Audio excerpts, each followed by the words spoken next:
आर्यवर्धन का सच, राज नंदिनी से जुड़ा हुआ अतीत का सच, आखिर कब आएगा ये सच अनु के सामने? अब कभी सिद्धि माता अनु को हिंट देती हैं कि उसके सामने बहुत बड़ा राज खुलेगा और कभी जलंधर इस सीधा अनु को आर्यवर्धन के खिलाफ करने की कोशिश करता है ताकि अनु सच का पता लगाए। अब हमें लगता है कि मेकर्स को ना यहाँ फाइनली सस्पेंस खोल देना चाहिए जो बहुत दिनों से इस शो में बना हुआ है, और वो ये कि आखिर राज नंदिनी की मौत का राज क्या है। अभी अनु की लाइफ में बहुत कुछ हो रहा है, कहीं ना कहीं उसे बार बार राजनंदिनी जी का चेहरा दिखाई दे रहा है। अब तो उसे आर्य सर भी दिखने लग गए हैं, जो ड्रीम वो इतने टाइम से देख रही है अब वो उसे ऐसा लगता है कि उसकी आंखों के सामने हो रहा है। और अब यश भैया की भी एंट्री हो चुकी है, चरण भैया ही यशवर्धन है, तो काफ़ी सारी इन्फॉर्मेशन है इस वर्धन फैमिली के बारे में जो अनु धीरे धीरे समझ रही है, अब्जॉर्ब कर रही है। और सिद्धि माता को थैंक यू बोलने आए हैं क्योंकि कहीं ना कहीं उन्होंने ही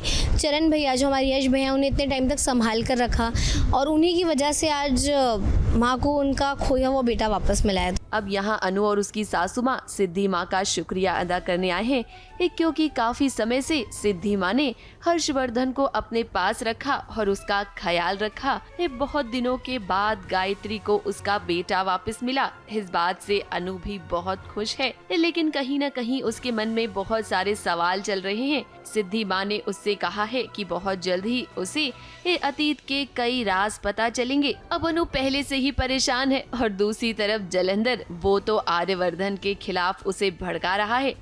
जलंधर अनु से कह रहा है कि तुम आर्यवर्धन से पूछो कि राज नंदिनी की मौत कैसे हुई, क्या वाकई में एक्सीडेंट की वजह से ऐसा हुआ था या फिर इसके पीछे कोई और राज है। अब ये बात तो आप जानते हैं कि अनु आर्यवर्धन पर पूरी तरह से भरोसा करती है, लेकिन कहीं न कहीं इस जलंधर ने उसके मन में शक का बीज तो बो दिया है। वो भी बहुत गहरा एक पास्ट है आर्य सर और जलंधर जी के बीच का, जो अनु को बिल्कुल भी पूरी तरीके से पता नहीं है। और जलंधर बार बार आकर बताने की कोशिश कर रहे हैं कि पूछो आर्यवर्धन से कि राजनंदिनी के साथ क्या हुआ था।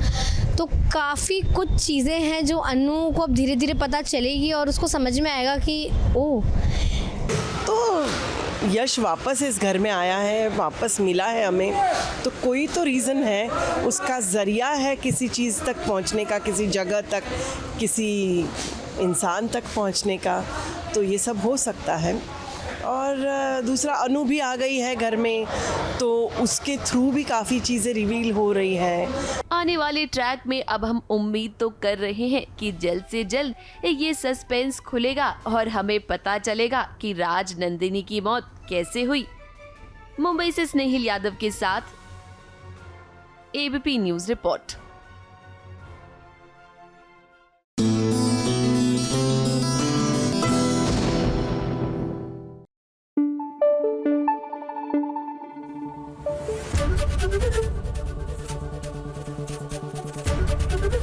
एबीपी न्यूज़ आपको रखे आगे।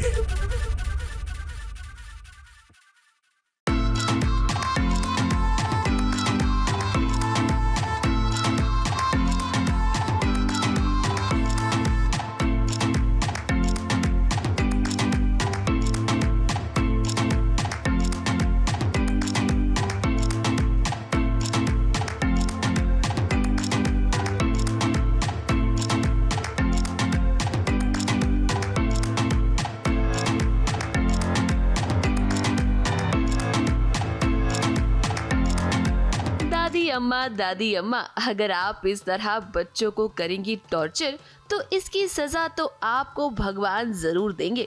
अब कर्मों का फल तो इंसान को जरूर मिलता है और नाहर की दादी को तो ये तुरंत ही मिल गया। जमाना इतना आगे बढ़ गया है और दादी है कि अभी भी लड़का और लड़की में फर्क करती हैं। नाहर और रूही के बेटे को तो दादी अपना पोता मानकर उसे खूब प्यार करती हैं, लेकिन रूही की बेटी को वो पोती मानती ही नहीं।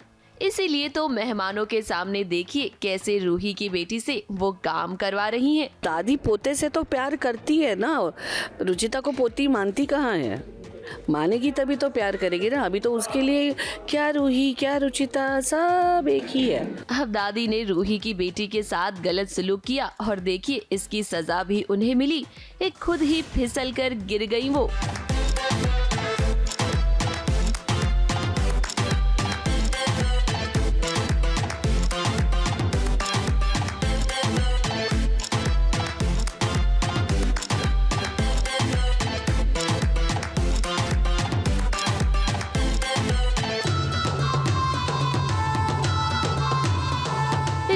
नाहर को अभी तक इस बात का पता नहीं है कि दादी उनकी बेटी के साथ क्या बर्ताव करती हैं, और रूही, उसे तो कुछ भी याद ही नहीं है ना। अब रूही भले ही घर में वापस आ गई है, लेकिन उसकी याददाश्त चली गई है, जिसके चलते उसे याद नहीं कि दादी ने उसके साथ क्या क्या किया, यहाँ तक उसे मारने की कोशिश भी की थी। कर्मों का फल भुगतना तो पड़ता है, आज नहीं तो कल।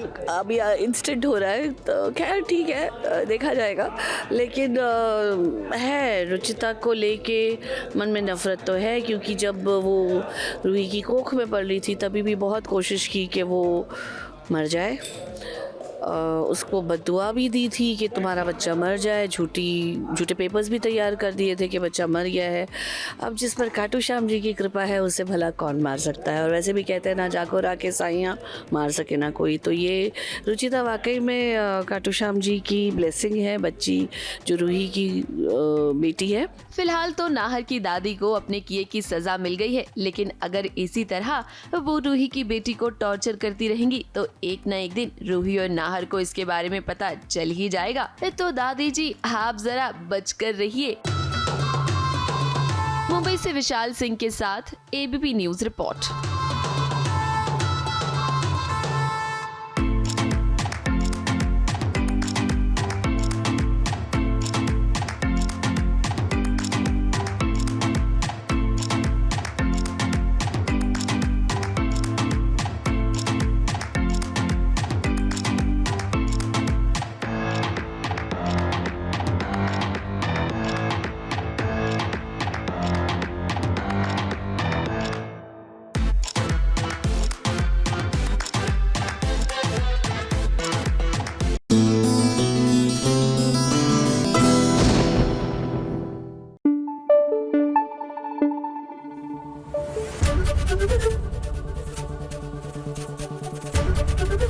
एबीपी न्यूज आपको रखे आगे। देखिए, शादी एक ऐसा इंस्टीट्यूशन है जो हमारी संस्कृति में बहुत ही पवित्र माना जाता है। ऑफ कोर्स, तो विद द चेंजिंग टाइम्स मुझे लगता है ये इक्वेशन कहीं ना कहीं ऑफ बैलेंस हो गई है। लेकिन इसका मतलब ये नहीं है कि you stop believing in the institution of marriage. जी हाँ, ये दो लोग साथ जिंदगी बिताने का जब फैसला करते हैं ना, तो दोनों की जिम्मेदारी बराबर की होती है। अब देख लीजिए, लक्ष्मी निवास में सुहाग रात के दिन किस तरह राधिका को अपने घर की याद आ रही है, जो लाजमी सी बात है। और वीर इस बात को लेकर कितना सेंसिटिव है, which is amazing.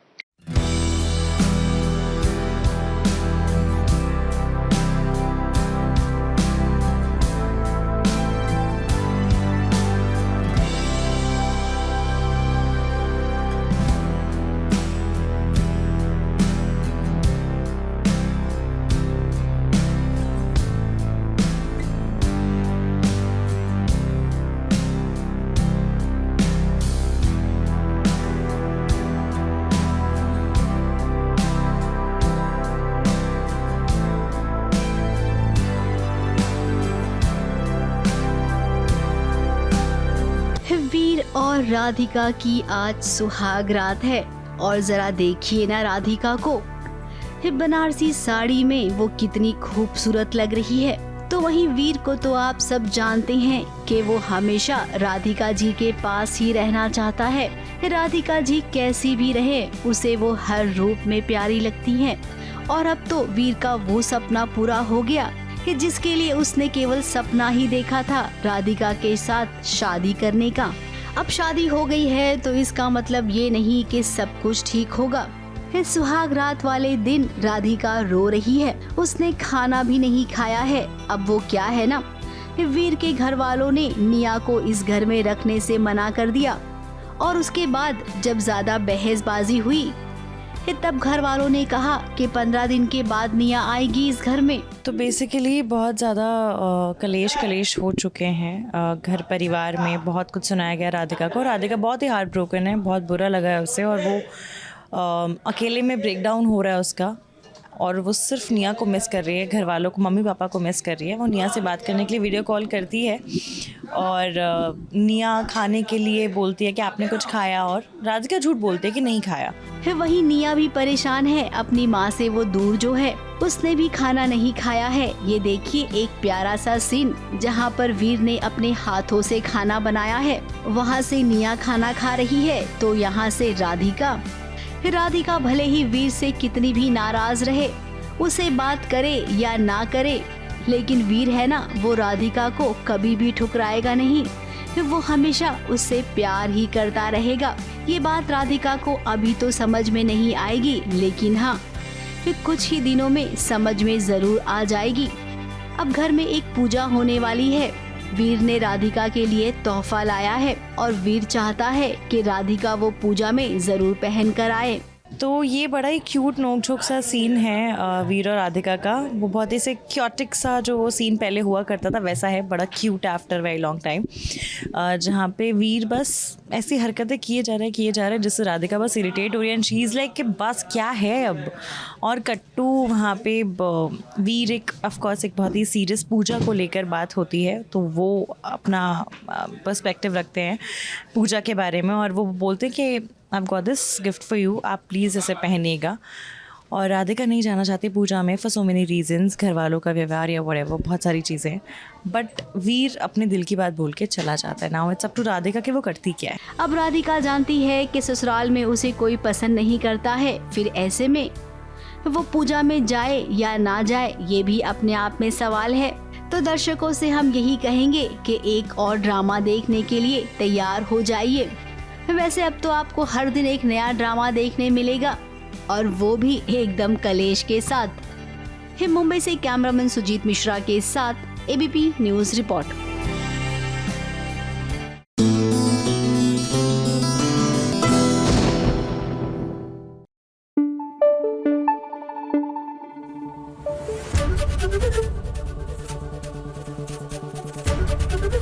ABP news आपको रखे आगे। सीरियल इश्क जुनूनी, यहाँ रूहानी जो है अपने ससुराल वापस आ गई है और डंके की चोट पर अपने हक, अपनी जो एक तरह से उसका अधिकार है उसकी लड़ाई उसने छेड़ दी है।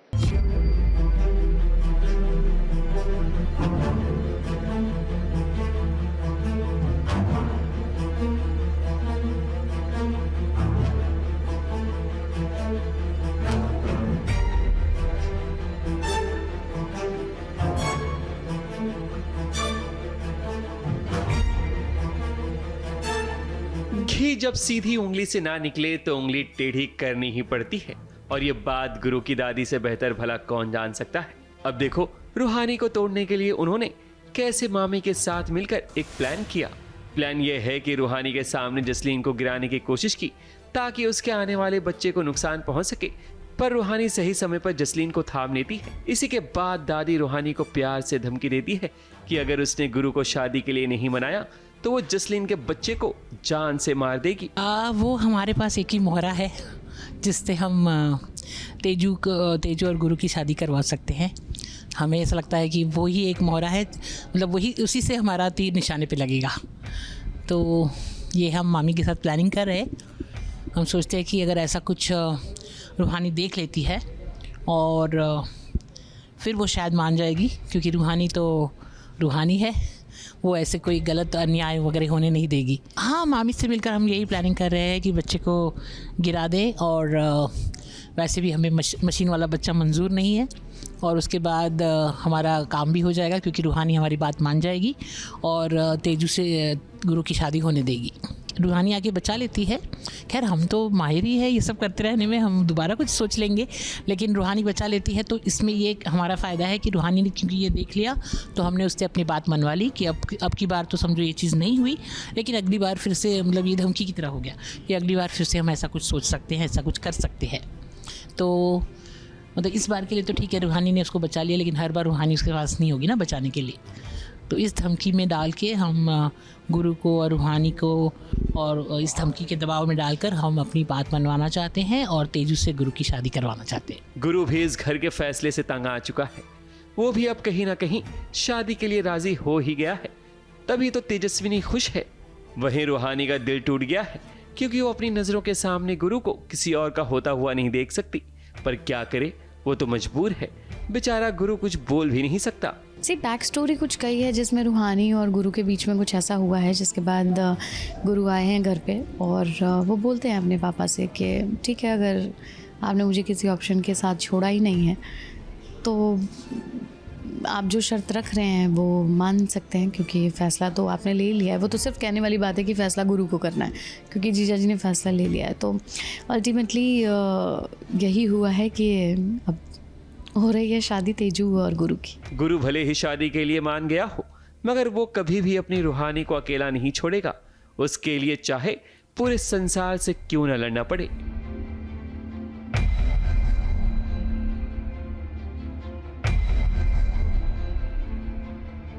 मुंबई से कैमरामैन सुजीत मिश्रा के साथ एबीपी न्यूज रिपोर्ट।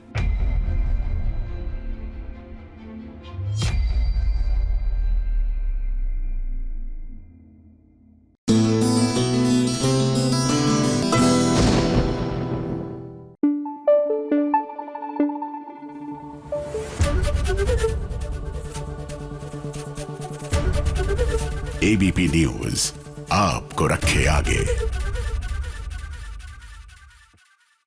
भाई हमारी राध्या जो है मन अति सुंदर में वो पहुंच गई है कुकिंग कंपटीशन में। Now we are wishing her all the very best, क्योंकि apart from her culinary skills यानी कि खाना बनाने की एबिलिटीज, इनको वहां पे जो सियापे हो रहे हैं ना, उनसे डील करने की भी एबिलिटीज की जरूरत है।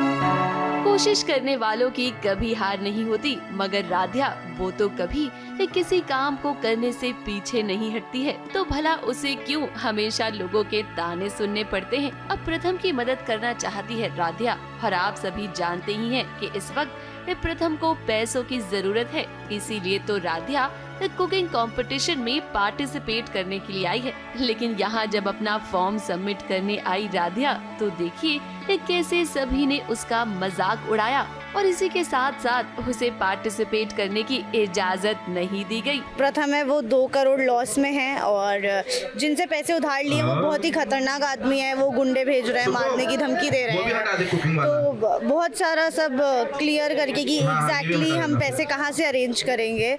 तो और राध्या भोलेनाथ से रिक्वेस्ट करती है तो उन्हें एक पैम्पलेट मिलता है जो इस कुकिंग कंपटीशन का है, जिसको जीतने का इनाम 50 लाख का है। तो राध्या बस यहाँ पे आ गई है कंपटीशन में हिस्सा लेने के लिए कि मैं समहाउ प्रथम की मदद कर दूं, मे बी मैं जीत गई तो 50 लाख मिल जाएंगे।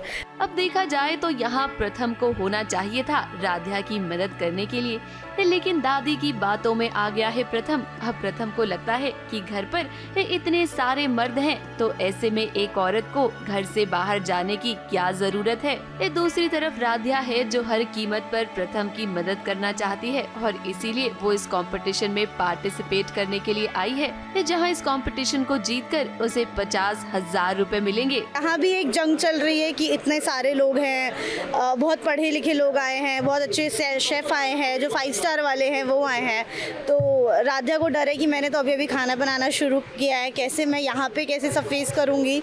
और उनकी जो हिम्मत है प्रथम सर वो साथ नहीं दे रहे हैं, तो दोनों तरफ जंग चल रही है, मारे जा रहे हैं। जहाँ राध्या जाती है बेचारी कुछ कोशिश करने, हर कोई उन्हें नीचे खींचने की कोशिश करता है, पर भोलेनाथ का इशारा है, बस यही सोच के आ गए हैं। तो कुछ वक्त के लिए यहाँ राध्या जरूर परेशान हुई, लेकिन उसके बाद शो के प्रोड्यूसर ने राध्या का फॉर्म एक्सेप्ट कर लिया और उसे शो में पार्टिसिपेट करने की इजाजत दी। यानी कि राध्या अब इस कुकिंग कंपटीशन में पार्टिसिपेट करेगी और हर राउंड में उसके सामने कई सारे चैलेंजेस आएंगे। तो देखना ये होगा कि क्या इस कंपटीशन को जीतकर वो प्रथम की मदद कर पाएगी या नहीं। मुंबई से विशाल शर्मा के साथ एबीपी न्यूज रिपोर्ट।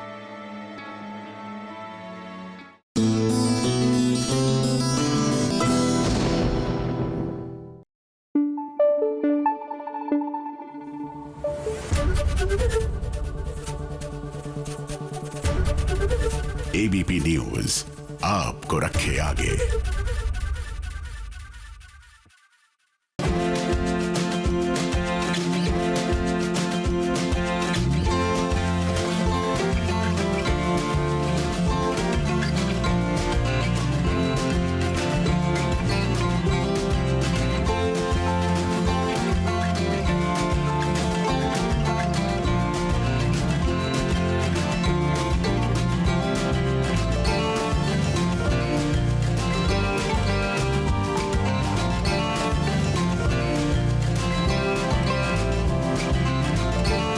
फिर उठ गए हैं वसुधा के देव बाबू और रख दी है उन्होंने वसुधा के सामने एक बड़ी शर्त कि करना होगा प्यार का इजहार, और वो भी इंग्लिश में।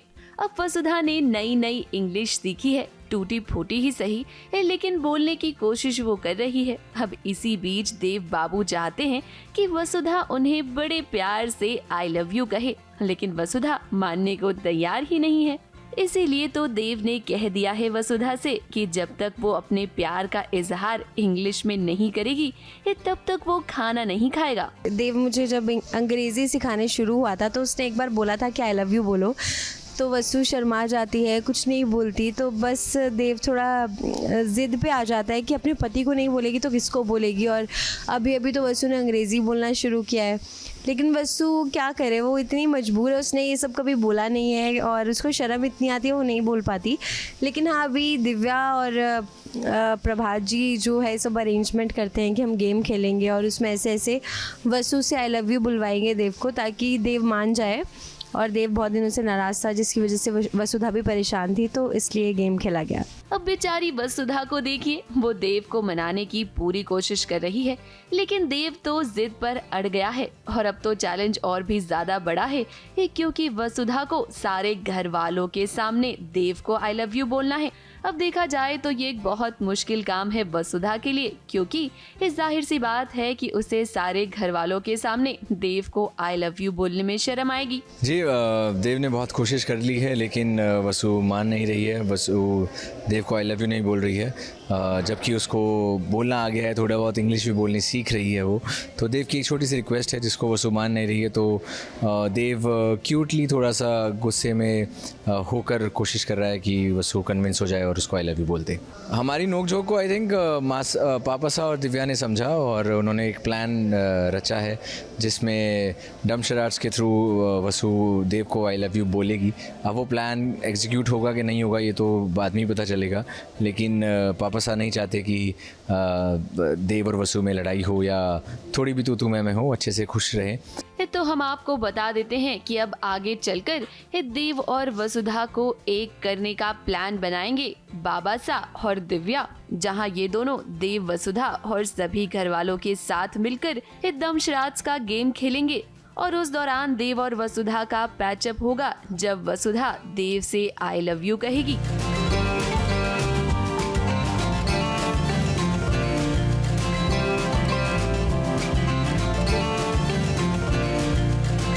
मुंबई से प्रिया धवड़े के साथ एबीपी न्यूज रिपोर्ट।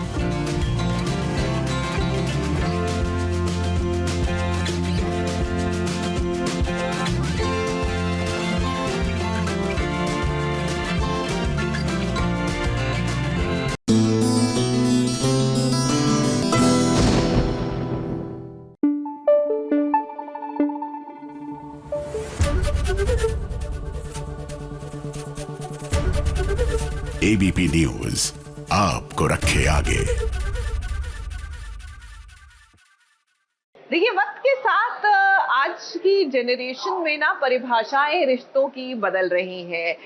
आज की जनरेशन एक तरह से ये सही भी है, ये रिश्तों को उन मापदंड के हिसाब से नहीं देखते जैसे कि हम देखते थे। और इसी पर बेस्ड है एक कहानी सैराब, जिसको आज कल आप और हम टेलीविजन पर देख रहे हैं।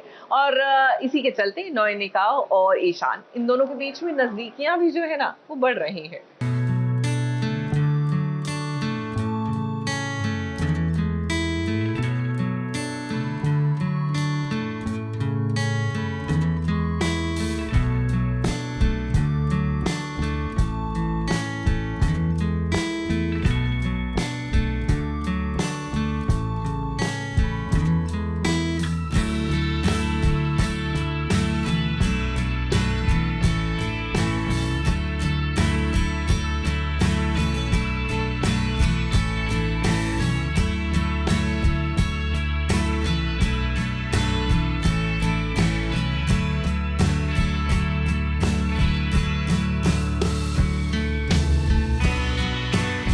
धीरे धीरे जब किसी शख्स पर आपको भरोसा होने लगता है ना, तो हम उसकी तरफ दोस्ती का हाथ जरूर बढ़ाते हैं।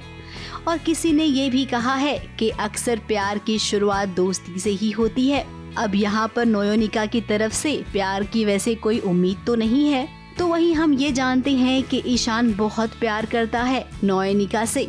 हाँ, वो अलग बात है कि नयोनिका को ईशान का प्यार मंजूर नहीं है, इसीलिए वो दोस्ती का हाथ बढ़ा रही है।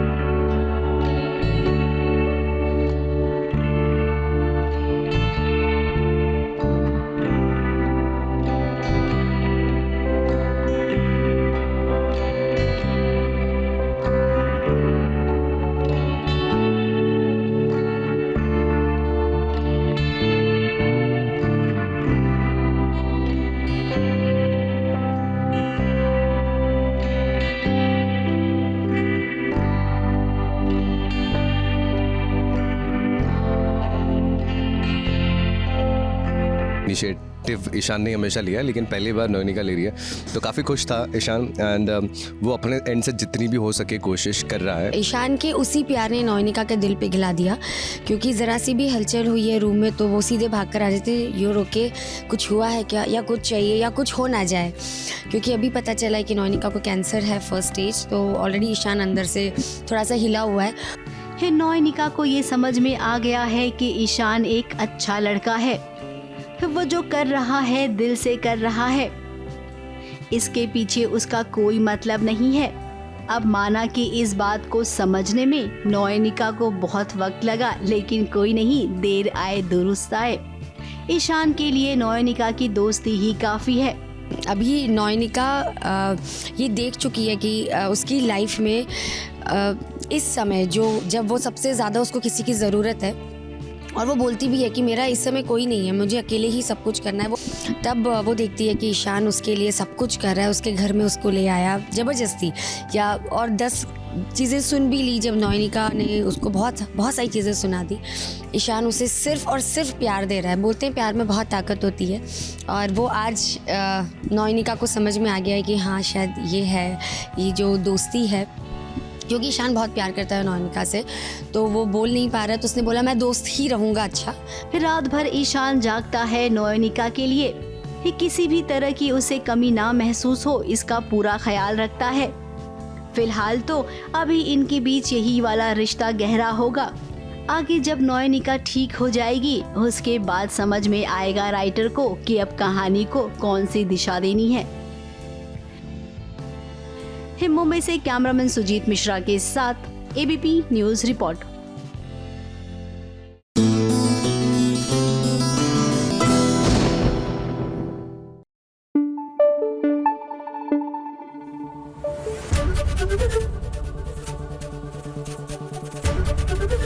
एबीपी न्यूज आपको रखे आगे। बरसा पानी, आजकल जहाँ देखो वही वाली वाइब आ रही है, जहाँ मुंबई में ज्यादा, दिल्ली एनसीआर में कम, लेकिन आ रही है। And we are keeping our fingers cross कि भैया थोड़ी थोड़ी बारिश होती रहे। क्या है ना कि ज्यादा बारिश में हमारे यहाँ पे पानी भर जाता है, वाटर लॉगिंग हो जाती है, but never mind. Priyanshi Yadav के पास चलते हैं मुंबई में, यानी कि हमारी तू ही रे दिल में की वृंदा जो है क्या मानसून के मजे ले रही है।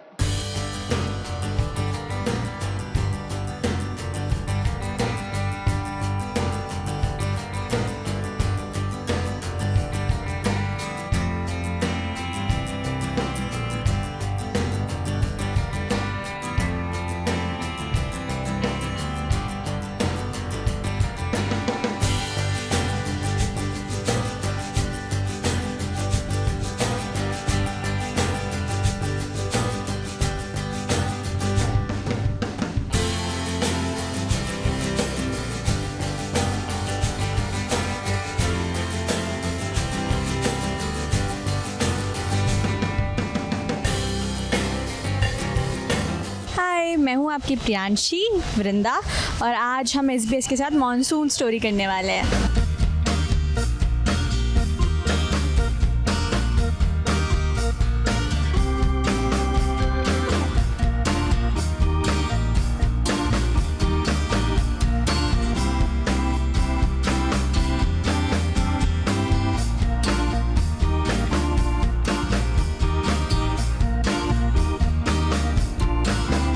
एक्चुअली मुझे मॉनसून पसंद है, लेकिन शूटिंग आवर्स में नहीं पसंद, क्योंकि कॉस्ट्यूम्स गंदे होते रहते हैं और फिर शूट रुक जाता है, इसलिए।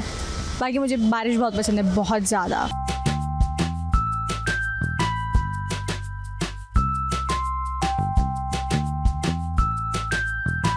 एक्चुअली जब मैं छोटी थी, जब मैं दिल्ली में थी, तो हमारी छत ना, जब बारिश आती थी तो छत पूरी भर जाती थी पानी से, तो हम स्विमिंग पूल बना कर उसमें तैरते थे और कुछ ऐसे बॉटल का ना ढक्कन वक्कन लगा के जो छत की नाली होती है उसको बंद कर देते थे, ताकि छत पूरी भर जाए, और उसमें स्विमिंग पूल बना के फिर तैरते थे सब।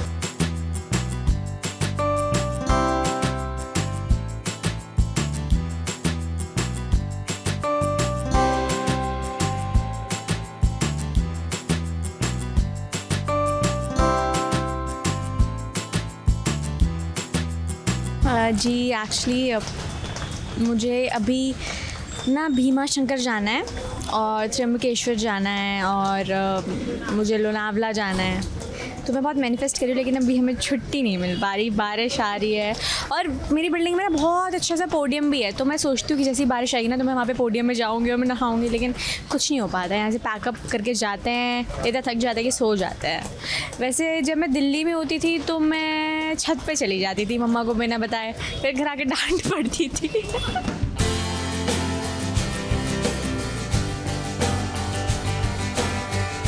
खाने में मुझको मम्मी ने बताया नहीं, लेकिन मेरी मम्मी जब बारिश होती है ना तो वो बनाती है मूंग के दाल के पकौड़े, उसको कहते हैं राम लड्डू, जो हमारे घर पे बनते हैं। पापा बोलते हैं मम्मा को, और तभी मम्मा बनाती है, बच्चों के बोलने से मम्मा नहीं बनाती। जब पापा बोलते हैं ना तभी मम्मा बनाती है ना। बाकी अगर मम्मा अगर नहीं बनाती घर पे कुछ, तो मैं मोमोज़ खा लेती हूँ बाहर के, जब मैं दिल्ली में होती हूँ तब। यहाँ पर कुछ भी नहीं।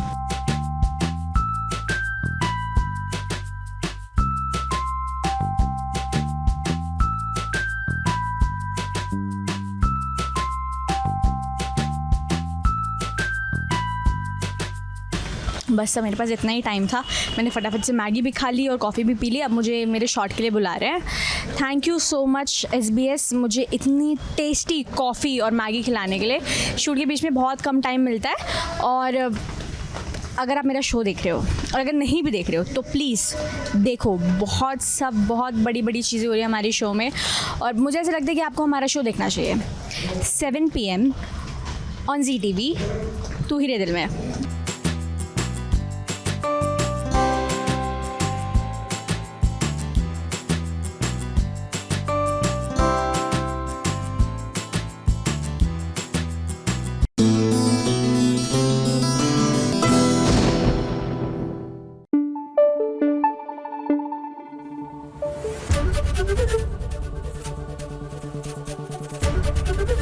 ABP न्यूज आपको रखे आगे। सीरियल मन्नत में लीजिए, अब मन्नत को पता लग गया है कि धैर्य ने ही दरअसल विक्रांत का कत्ल किया था। मतलब कत्ल नहीं किया, पर गोली तो मारी ना। जस्ट बिकॉज विक्रांत जिंदा है, it does not take away from the seriousness of the incident.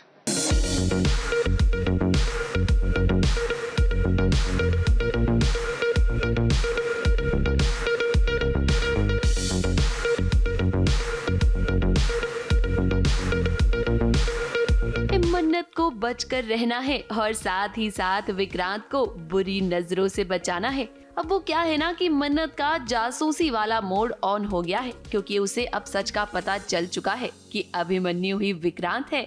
लेकिन अभी उसे ये सच पता नहीं चला कि आखिर मान्यता ने विक्रांत के बारे में उससे झूठ क्यों बोला, क्योंकि सच तो यही है कि जिसे सभी अभिमन्यु समझ रहे हैं वो विक्रांत है और उसकी याददाश्त चली गई है। को पता चल गया है कि अभिमन्यु ही विक्रांत है, क्योंकि नर्स ने आइडेंटिफाई कर लिया। नर्स ने बताया कि हाँ, पेशेंट को गोली लगी थी। तो जो अभिमन्यु को बताया गया है कि एक्सीडेंट रक वैसा नहीं था, उनको गोली लगी थी। और वही परिवार को आइडेंटिफाई किया है मान्यता को कि वो वहाँ पे थी, उन्होंने बहुत हल्ला किया हॉस्पिटल में। फिलहाल मन्नत का मिशन ये भी है कि कैसे धैर्य के सामने वो विक्रांत को ना आने दे। और यहाँ पर भी देखिए, जब धैर्य के सामने विक्रांत आने वाला होता है तो कैसे मन्नत सिचुएशन को संभाल लेती है। अभिमन्यु और मान्यता की शादी के लिए यहाँ धैर्य ने केटरिंग का काम लिया है इसीलिए तो वो यहाँ मान्यता के परिवार से मिलने के लिए आया, लेकिन ऐन वक्त पर मन्नत ने यहाँ आकर पूरा गेम ही पलट दिया। सारे डॉट्स कनेक्ट करके मन्नत इस नतीजे पे पहुंची है कि ये है तो विक्रांत ही, बट अब वो पता लगा रही है कि ये जो परिवार है, राजवंश परिवार, ये क्यों झूठ बोल रहे हैं, क्यों विक्रांत को अभिमन्यु बना के अपने पास रखा हुआ है एंड स्टफ लाइक दैट। अब मन्नत को सच का पता चल गया है कि हॉस्पिटल में उस वक्त विक्रांत ही था जिसे मान्यता लेकर आई थी। हालांकि फिलहाल धैर्य को ये सच नहीं पता है, तो आप ये भी सोच रहे होंगे कि आखिर मन्नत धैर्य से सच क्यों छुपा रही है। तो हम आपको बता दें कि मन्नत को धैर्य पर भरोसा नहीं है। एक आध पॉइंट पे ये लगा है कि वो क्यों नहीं मान रहे, like a best friend suppose to be supportive and be with you like in every situation, तो वो ही इज़ नॉट, और वो हमेशा वैसे ही रहे हैं एक्सेप्ट फॉर दिस वंस। तो इसलिए उन्होंने मन्नत ने काफ़ी कुछ चीज़ें बताई भी नहीं है जो उसको जैसे शक है। बच्चों को हमेशा से बिलीव रहा है कि विक्रांत जिंदा है, तो बच्चों को बता दिया उसने, सब चीज़ें बता रही है, कल ऐसा होगा, फिर ऐसा होगा, ऐसा प्लान है, बच्चे भी मिलके प्लानिंग कर रहे हैं। एंड अभी यहाँ से वापस जाएगी तो बच्चे एक्साइटेडली वेट भी कर रहे हैं कि भाई क्या हुआ, आगे क्या बात बनी, बात मिली पावर से नहीं मिली ऐसे पूरा अपडेट लेंगे जैसे ही मैं घर पहुँचूंगी। तो बट या धैर्य जी को आउट रखा है इस पूरी सिचुएशन से, क्योंकि उन्होंने कभी विश्वास ही नहीं किया कि विक्रांत जिंदा है। मन्नत को अब विक्रांत के बारे में पता चल गया है, तो वो सच की तह तक जाने की जरूर कोशिश करेगी और आने वाले ट्रैक में ही उसे धैर्य के बारे में पता भी चल जाएगा कि विक्रांत को मारने वाला कोई और नहीं बल्कि धैर्य ही था। पिछली बार तो तेरी किस्मत तेरी मौत के बीच में आ गई थी विक्रांत। मुंबई से विशाल शर्मा के साथ एबीपी न्यूज रिपोर्ट। मैं धैर्य का सच सबके सामने लेकर आऊंगी और विक्रांत की याददाश्त वापस लाके रहूंगी।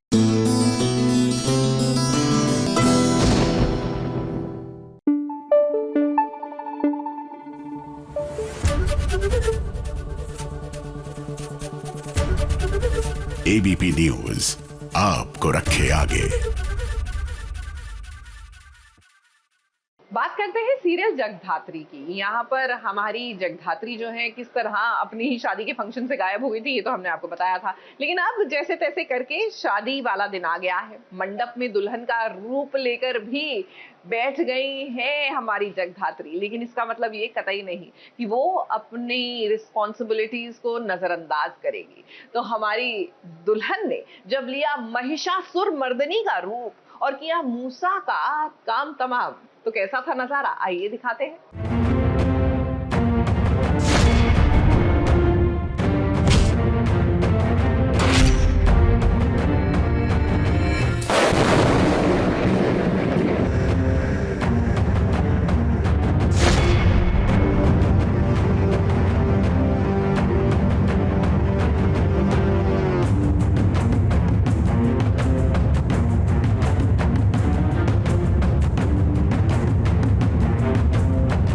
जिस दुल्हन के हाथों में मेहंदी लगी है, शादी का उसने जोड़ा पहना है। इस वक्त जगदात्री को शादी के मंडप में होना चाहिए, लेकिन देखिए वो यहाँ पर अपनी देश वाली ड्यूटी निभा रही है। देश के बड़े आतंकवादी मूसा को करारा जवाब दे रही है। जरा देखिए इस दुल्हन को जो लहू लुहान हो गई है।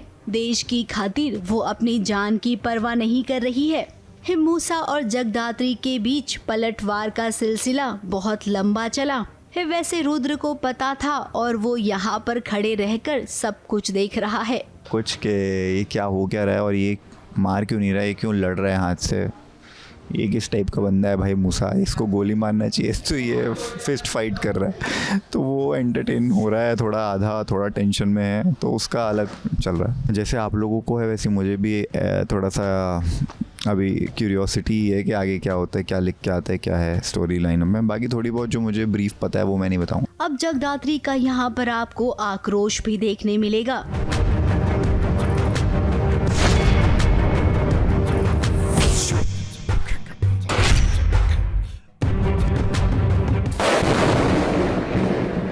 अब मूसा जगदात्री की माँ का कातिल है। अगर हम आज ये कहेंगे कि जगदात्री का बदला पूरा हुआ, तो यहाँ पर कहानी में थोड़ा सा ट्विस्ट है, क्योंकि मूसा ने मरते मरते ये कहा है कि मैं तो केवल प्यादा हूँ, असली खिलाड़ी देशमुख परिवार में ही मौजूद है। जगधात्री को मारना था मूसा को, क्योंकि मूसा ही रिस्पॉन्सिबल था।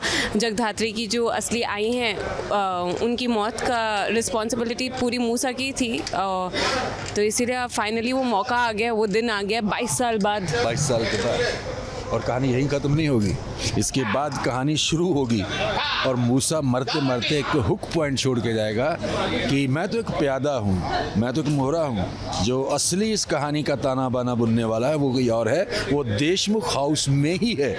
ये आपको देखना पड़ेगा, तब पता चलेगा कि ड्रामा असली है क्या। तो अब ये कहानी खत्म नहीं हुई है बल्कि शुरू हुई है। जगदात्री अब इस घर की बहू भी बन गई है, तो ऐसे में कौन होगा वो इंसान जिसके कहने पर मूसा सब कुछ किया करता था। अब जहां तक हमारा अंदाजा है, ये कोई और नहीं बल्कि महेश देशमुख हो सकता है, क्योंकि देशमुख परिवार में महेश देशमुख से पावरफुल इंसान कोई नहीं है और अब तो उन्होंने शिवाय को अपना बेटा भी मान लिया है। तो ऐसे में शिवाय और जगदात्री के बीच में एक लकीर खींचने के लिए कहानी कुछ ऐसी ही आगे बढ़ेगी। मुंबई से सोनू शुक्ला के साथ एबीपी न्यूज रिपोर्ट।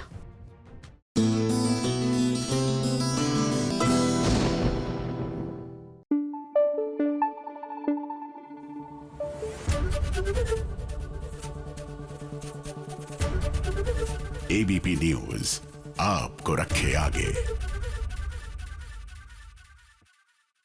आखिरकार अपराजिता कहाँ है आप? रक्षित को पुलिस पकड़ कर लेकर चली जाएगी तो फिर सिचुएशन कैसे हाथ में आएगी? हम बात कर रहे हैं सीरियल तुम देना साथ मेरा की। जी हाँ, अपराजिता को किडनैप करने का जो इल्जाम है वो लगा है रक्षित पर। अब पॉइंट की बात ये है कि रक्षित को बेगुनाह साबित तो खुद अपराजिता ही कर सकती है।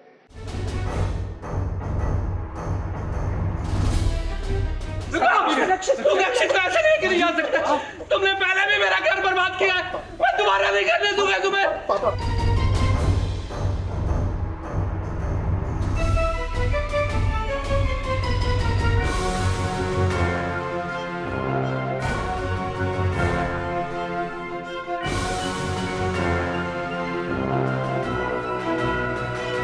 अपराजिता, हेलो, तुम कहाँ हो? ये आवाज हमारी नहीं बल्कि रक्षित की हो सकती है, क्योंकि वो अपराजिता को मिस कर रहा होगा कि काश आज वो यहाँ होती तो ये मुसीबत आज उसकी चौखट पर नहीं आती। अपराजिता के रक्षित को आज पुलिस ने गिरफ्तार कर लिया है और इस गिरफ्तारी के कारण रक्षित के पापा की तबीयत भी बिगड़ गई। किसी को कुछ समझ नहीं आ रहा है कि भला पुलिस रक्षित को अपने साथ क्यों लेकर जा रही है। रक्षित को ऐसे नहीं जा सकता। तुमने पहले भी मेरा घर बर्बाद किया है, मैं दोबारा नहीं करने दूंगा तुम्हें। ये मेरा बेटा है, ये मेरा बेटा है, कोई हाथ नहीं लगाएगा इसे, कोई नहीं लेके जा सकता इसे। नहीं, कोई लेके नहीं जाएगा इसे, मेरा बेटा। ईरा भी कुछ चाह कर नहीं कर पा रही। हाँ, ईरा को कुछ करना नहीं पड़ा, लेकिन रक्षित का नुकसान हो रहा है तो उसकी वजह से वो और पैनिक हो रही है। वो ऑब्वियसली चाहती है कि अपराजिता उसकी लाइफ से निकल जाए और मिले ही ना, किडनैप्ड ही रहे। लेकिन वो ये भी जानती है कि रक्षित एकदम पागल है उसके प्यार में, तो कैसे भी करके उसको दूर तो करना है। लेकिन डेफिनेटली अगर रक्षित जेल में जा रहा है तो that's like a loss for Ira. तो वो और पैनिक हो रही है और पुलिस लेके जा रही है रक्षित को। अब कैसे भी करके रक्षित को वहाँ से निकालना है, दैट्स द होल पर्पस। रक्षित पर इल्जाम लगा है कि उसने ही अपराजिता का किडनैप किया है और पुलिस के पास कुछ सबूत भी हाथ लगे हैं जो इस बात का इशारा करते हैं कि रक्षित ने ही अप्पू का किडनैप किया है। पर यह तो हो नहीं सकता क्योंकि रक्षित तो अपराजिता से प्यार करता है। मगर ये बात आप और हम जानते हैं, ये पुलिस वाले तो नहीं जानते कि कहानी में क्या हो रहा है। अभी तो फिलहाल रक्षित पुलिस स्टेशन जा रहा है।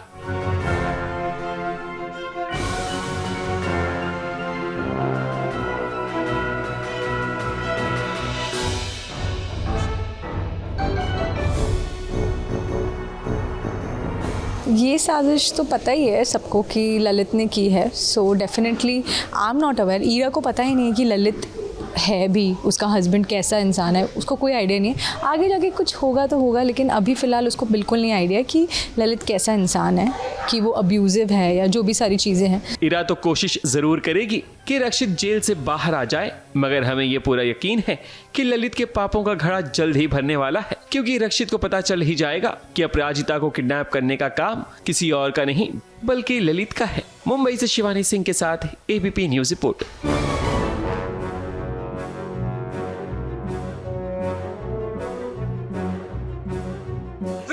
रक्षित को ऐसे नहीं किया जा सकता। तुमने पहले भी मेरा घर बर्बाद किया है, मैं दोबारा नहीं करने दूंगा तुम्हें। छोड़ दो, ये मेरा बेटा है, ये मेरा बेटा है, कोई हाथ नहीं लगाएगा इसे, कोई नहीं लेके जा सकता इसे। नहीं, कोई लेके नहीं जाएगा इसे, मेरा बेटा है।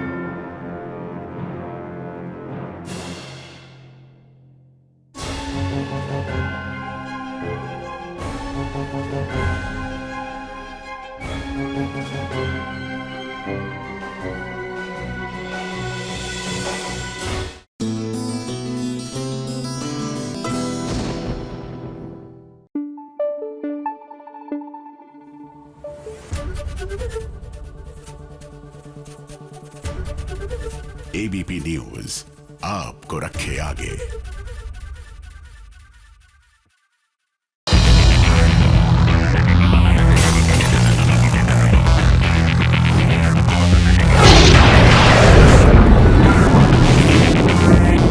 आपके फेवरेट शोज के स्पॉयलर्स लेकर हम आ गए हैं, तो चलिए ये बताते हैं आपको कि शोज में आगे चलकर क्या क्या होने वाला है। इस सबसे पहला स्पॉइलर लेकर आए हैं सीरियल क्योंकि सास भी कभी बहू थी का। अब देखिए तुलसी जेल में है, सारी उम्मीदें खो चुकी है, लेकिन अब उसे नई दिशा दिखाएंगे कान्हा जी। जिन्हें अपना कह रही हो, अगर वो सिर्फ तुम्हारे अपने होते तो तुम्हारे सामने नहीं तुम्हारे साथ खड़े होते। याद रखना तुलसी, युद्ध में व्यक्ति शत्रु नहीं होता, परिस्थिति शत्रु होती है, और जो परिस्थिति से भागता है वो अपने धर्म से दूर चला जाता है। तुम्हारा परिवार अब तुम्हारे बिना चलना सीखेगा। तुमने उन्हें संस्कार दिए हैं, अब उन संस्कारों की परीक्षा होगी। तुम्हारा धर्म अब भी वही है, जहाँ अंधेरा हो वहाँ दीपक बनना। इसके बाद जब तुलसी जेल से निकलकर घर वापस आएगी, तब अपने उलझे हुए रिश्तों को सुलझाने की कोशिश करेगी। हालांकि जब वो घर पहुंचेगी तब उसे पता चलेगा कि घर का बंटवारा हो गया है, लेकिन अब यही तो तुलसी के सामने सबसे बड़ा चैलेंज है कि कैसे अपने पूरे परिवार को वो फिर से साथ लाएगी।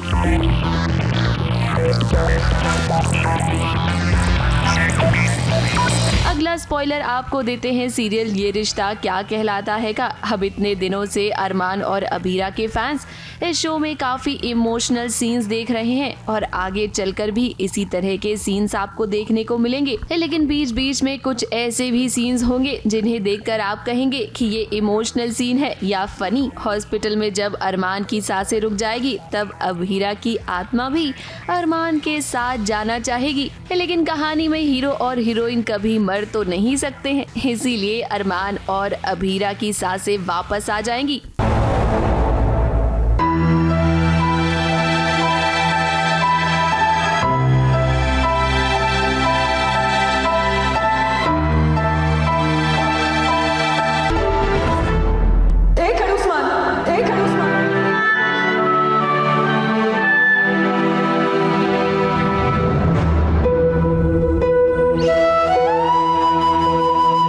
क्यों आ गई? क्यों मतलब? तुम जहाँ मैं वहाँ। वापस जाओ, अभी के अभी वापस जाओ। तुम्हारे बिना नहीं, चलो अपनी ऊटी में वापस जाओ। जाओ ना। डांट क्यों रही हो? जा ही तो रहा हूँ। तुम हस्बैंड सब बीवियों की बात ही नहीं सुनते हो ना। मैंने कहा अपनी ओटी में जाओ और अपनी स्टूपिड ट्यूमर से फाइट करो। एक कहानी में अब आप आगे देखेंगे कि कैसे अरमान और अबीरा पोदार हाउस में लौट आएंगे। अरमान जिसका ऑपरेशन तो सक्सेसफुल हो गया है, लेकिन आगे चलकर उसकी बीमारी और भी ज्यादा बढ़ेगी और धीरे धीरे वो अबीरा को भूलता जाएगा। सब उसका ध्यान रख सकते हैं तो अबीरा को कम स्ट्रेस होगा। हम अपने पेरेंट्स की खातिर यहाँ रह लेंगे। पर पापा के ठीक होते ही हम वापस चले जाएंगे। रास्ता आसान नहीं होगा, लेकिन हम एक दूसरे का हाथ पकड़ के एक एक कदम धीरे धीरे लेंगे। देर सवेर रास्ता पार हो ही जाएगा। तुम बस मुझ पर भरोसा रखो। डर है मैं तुम्हारे ऊपर बोझ ना बन जाऊं। अगला स्पॉइलर आपको देते हैं सीरियल गंगा माई की बेटिया का। अब देखिए धीरे धीरे कोशिश कर रही है स्नेहा कि किसी तरह से मधु को वो उसके ससुराल खुशी खुशी भेजे, ताकि दोनों परिवारों में जो अनबन चल रही है वो अनबन खत्म हो जाए। लेकिन ये सब करना स्नेहा के लिए अब आसान बिल्कुल भी नहीं होने वाला है। चाहता तो सिद्धू भी यही है कि किसी तरह से उसकी माँ और उसकी बीवी के बीच सब कुछ ठीक हो, लेकिन आगे चलकर ऐसा होगा नहीं, क्योंकि कहानी में ड्रामा अब और भी बढ़ेगा। वो सच्चे मन से बहू बनाकर अपने घर लेकर जाएंगे। इस बच्चन लड़की को अपने घर ले जाकर माहौल गंदा नहीं करेंगे। अपने कान खोल कर सुनो, बहुत जल्द हम अपने बेटे शेखर की शादी दोबारा करवाने वाले हैं। What is one thing in your product that makes it unique so that I let you come and become our vendor? कहाँ बोले सनी? आप एक बार टेस्ट करके देखिए। 1000 boxes आप दे पाएंगे? क्या? एक सप्ताह में, लेकिन आपको हम इसके लिए कोई एडवांस नहीं देंगे। अगला स्पॉइलर आपको देते हैं सीरियल अनुपमा का। इस सारे घर वालों के सामने अब ये सच आ जाएगा कि प्रेम ने ही अनुपमा की वो डायरी चुराई है जिसमें उसने सारी रेसिपीज लिखी हुई हैं। ये बात जब राही और घर वालों के सामने आएगी तब सभी को एक बहुत बड़ा झटका लगेगा। यहाँ पर अब राही प्रेम का साथ देगी या उसके खिलाफ जाएगी, ये देखने वाली बात होगी। मुझे एक राज की बात पता है प्रेम। चोरी डायरी। तुम कंपटीशन जीत गए तो 40 लाख रुपए जीतोगे। तुम सिर्फ 10% दे देना। मेरी जो डायरी, ये डायरी कहाँ चली गई? एक्चुअली मम्मी की डायरी मिल नहीं रही है। अरे अरे अरे कैसे मिलेगी? प्रेम बाबू ने मम्मी की डायरी चुराई है, चुराई है।